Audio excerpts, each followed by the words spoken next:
बाहर से जब भी हम पट्टी समोसा लाते हैं तो उसकी जो बाहर की लेयर होती है वो बहुत ही क्रिस्प रहती है। अंदर का जो आलू का स्टफिंग होता है वो भी बहुत ही बढ़िया टेस्ट में होता है। तो आज हम देखेंगे कि समोसा पट्टी घर पर किस तरह से बनाई जाती है, किस तरह से उसे फ्राई किया जाता है ताकि हमारी जो पट्टी समोसा है वो बिल्कुल बाहर से जो हम लाते हैं उतने ही क्रिस्पी बने और टेस्ट में बढ़िया बने। हेलो दोस्तों, मैं हूँ हेतल और किचन क्राफ्ट रेसिपी में आप सभी का बहुत बहुत स्वागत है। तो चलिए आज की मज़ेदार रेसिपी बनाना शुरू करते हैं। समोसा पट्टी बनाने के लिए आप कोई भी कप या कटोरी का मेजरमेंट ले लीजिए। तो यहाँ पर मैंने 250 ml वाला मेजरिंग कप लिया है और उस कप के नाप से मैंने 1.5 कप मैदा लिया है और आधा कप गेहूं का आटा लिया है जो हम रोटी बनाने के इस्तेमाल में लेते हैं। नमक स्वाद के हिसाब से मिलाएंगे और 2 छोटे चम्मच के करीब उसके अंदर तेल का मोयन डालेंगे और उसका पराठे जैसा थोड़ा सा नरम आटा गूंद लेंगे। आप चाहे तो पूरा मैदा इस्तेमाल करके भी ये समोसा पट्टी बना सकते हैं, लेकिन मैदा बहुत ही स्टिकी रहता है तो जब आप उसमें से रोटी बेलते हैं तो वो फिर थोड़ी सी श्रिंक हो जाती है, तो ऐसा ना हो इसके लिए हम इसमें थोड़ा सा गेहूं का आटा डालेंगे। तो बहुत ही सिंपल मेजरमेंट है, जितना आप मैदा ले रहे हैं तो उससे आप तीसरा भाग गेहूं का आटा ले लीजिए। तो यहाँ पर मैंने 1.5 कप मैदा लिया है तो साथ में आधा कप मैंने गेहूं का आटा लिया है और पराठे जैसा नरम मैंने आटा गूंद लिया है। तो आटा गूंदकर हम इसे 10 से 15 मिनट के लिए सेट होने के लिए छोड़ देते हैं। इसके ऊपर हम थोड़ा सा तेल लगा देंगे ताकि आटा जो है वो ऊपर से ड्राई ना हो जाए। वैसे तो मार्केट में इस तरह की समोसा पट्टी आपको रेडी भी मिल जाएगी। अगर आप चाहे तो वो भी ला सकते हैं और फिर इस तरह से समोसा बना सकते हैं। और अगर आप घर पर बनाना चाहते हैं तो इस तरह से बहुत आसानी से बना सकते हैं। ये समोसा पट्टी आप बनाकर फ्रीज में स्टोर कर सकते हैं 15 से 20 दिन तक। तो किस तरह से स्टोर करना है वो भी मैं आपको आगे बताने वाली हूँ। तो हमारा आटा अभी तैयार हो चुका है तो इसे अभी ढककर हम रहने देते हैं। और ध्यान रखना है कि आटा आपका काफी नरम ना हो, पराठे जैसा हो। तो आटा तैयार हो चुका है, तब तक हम आगे की तैयारी करते हैं। तो यहाँ पर मैंने आलू लिए हैं उबले हुए, जिसे मैंने उबाल कर आधे घंटे के लिए ठंडा कर दिया था। अब फोक से ही हम उसे थोड़ा सा मैश कर देंगे।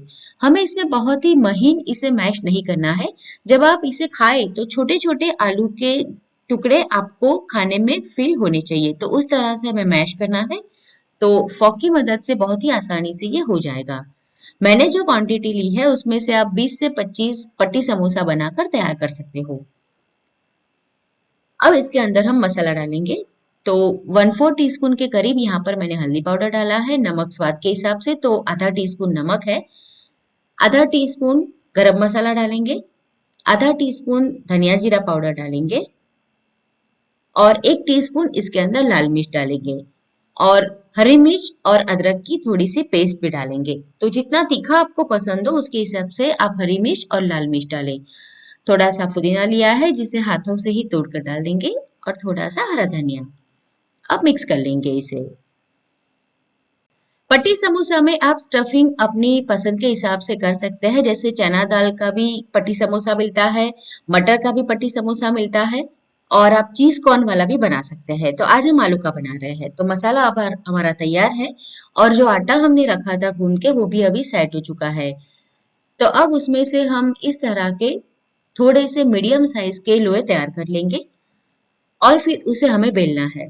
आप चाहे तो पहले ही ये तैयार करके रख सकते हैं, फिर जब आपको पट्टी समोसा बनाना हो तब आप पट्टी का इस्तेमाल करके फटाफट से समोसा तैयार कर सकते हैं। हमें बड़ी साइज की रोटी बेलनी है तो यहाँ पर मैंने चकले के बदले थाली का इस्तेमाल किया है और जो सूखा आटा हम डस्ट करने वाले हैं वो मैंने चावल का लिया है। अगर आपके पास चावल का आटा नहीं है तो आप मैदा भी ले सकते हैं, क्योंकि दोनों ही आटे बहुत ही महीन होते हैं तो बहुत आसानी से आप जितनी पतली रोटी बेलना चाहे बेल सकते हैं। तो इस तरह से पहले हम थोड़ी सी छोटी रोटी बेलकर तैयार कर लेंगे और हमें ऐसी 2 रोटी बेलकर तैयार करनी है। जब 2 रोटी हमारी तैयार हो जाएगी तब हम क्या करेंगे कि दोनों रोटी के ऊपर अच्छी तरह से तेल लगा देंगे और फिर उसे स्टिक कर देंगे आपस में और फिर बड़ी रोटी उसमें से बनाएंगे ताकि एक साथ में हमारी 2 बड़ी रोटी तैयार हो जाए। और इस तरह से जब आप रोटी बेलते हैं तो बहुत आसानी से आप इसे जितनी मोटी बनाना चाहे और जितनी पतली बनाना चाहे बनाकर तैयार कर सकते हैं। तो तेल हमें अच्छी तरह से चारों ओर लगा देना है ताकि जब हम इसे थोड़ा सा सीख कर तैयार करेंगे तो दोनों ही लेयर आपस में बिल्कुल भी चिपके नहीं और बहुत आसानी से एक दूसरे से अलग हो जाए। और अगर ऐसा लगे कि एक साइड थोड़ी सी छोटी हो गई है तो आप इस तरह से खींचकर उसे ज्वाइन कर दीजिए।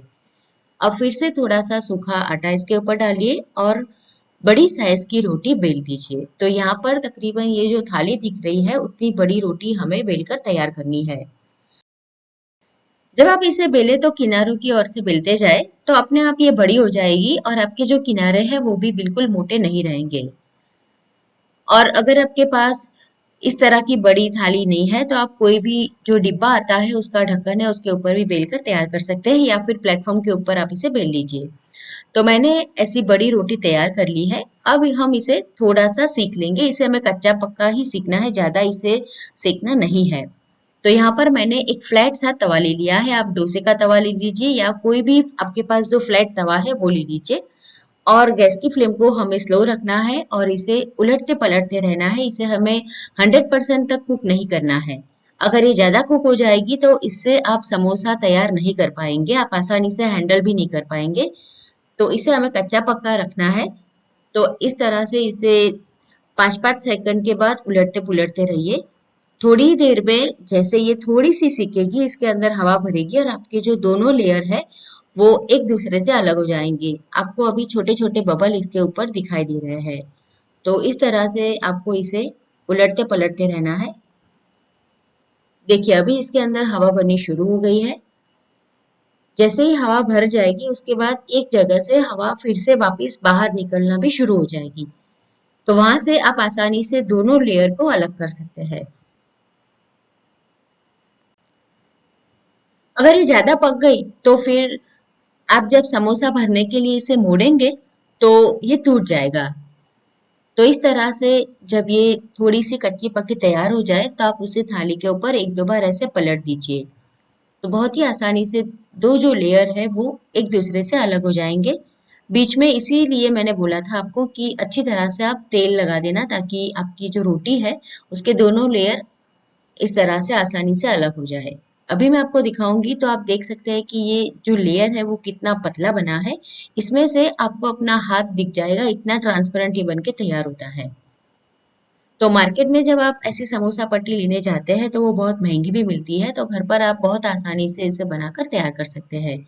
और इसे बनाने के बाद आपको एक कपड़े के अंदर इसे लपेट कर रखना है ताकि ये ड्राई ना हो जाए। अगर ये ड्राई हो गई तभी आप उसे हैंडल नहीं कर पाएंगे। तो इस तरह से एक कपड़ा अपने पास रख लीजिए और जैसे ही आप इसे तैयार कर ले दोनों लेयर को अलग कर दे और फिर उसको इस तरह से कपड़े से लपेट कर रख दे।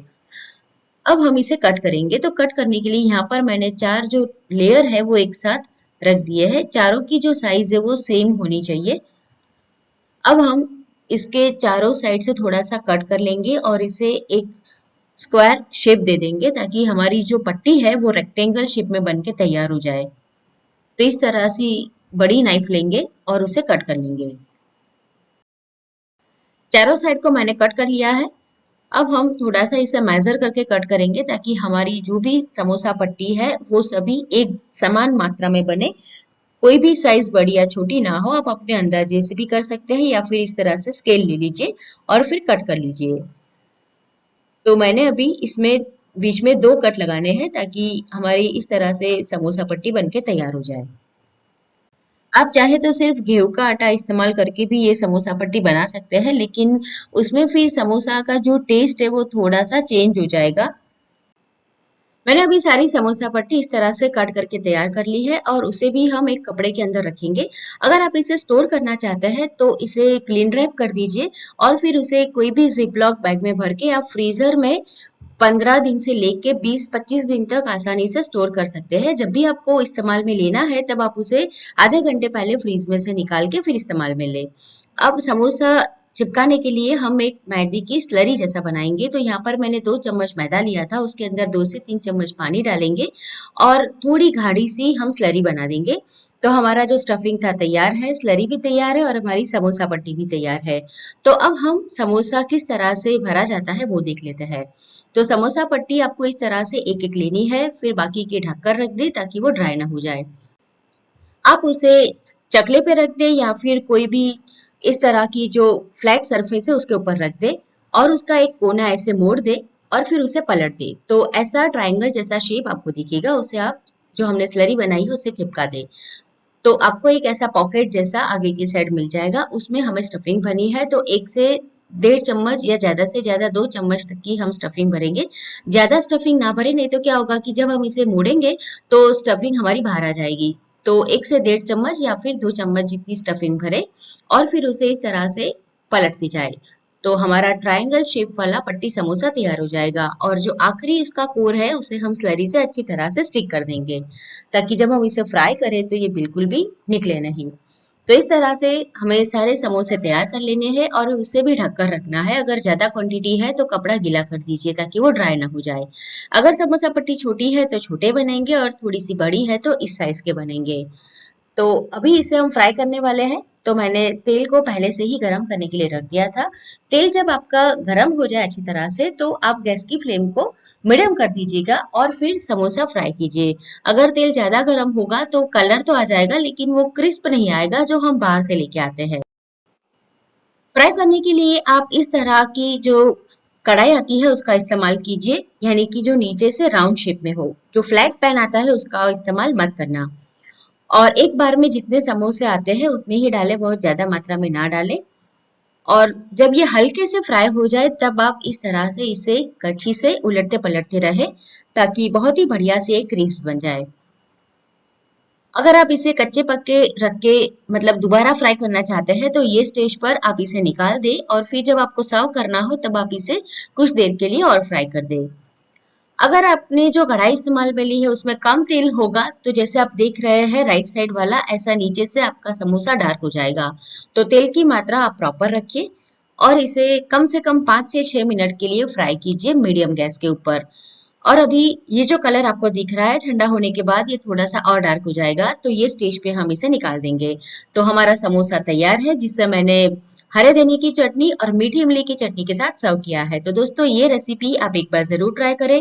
रेसिपी कैसी लगी कमेंट करके मुझे जरूर बताएं और ऐसी नई नई रेसिपी देखने के लिए मेरे चैनल किचन क्राफ्ट रेसिपी को जरूर सब्सक्राइब करें।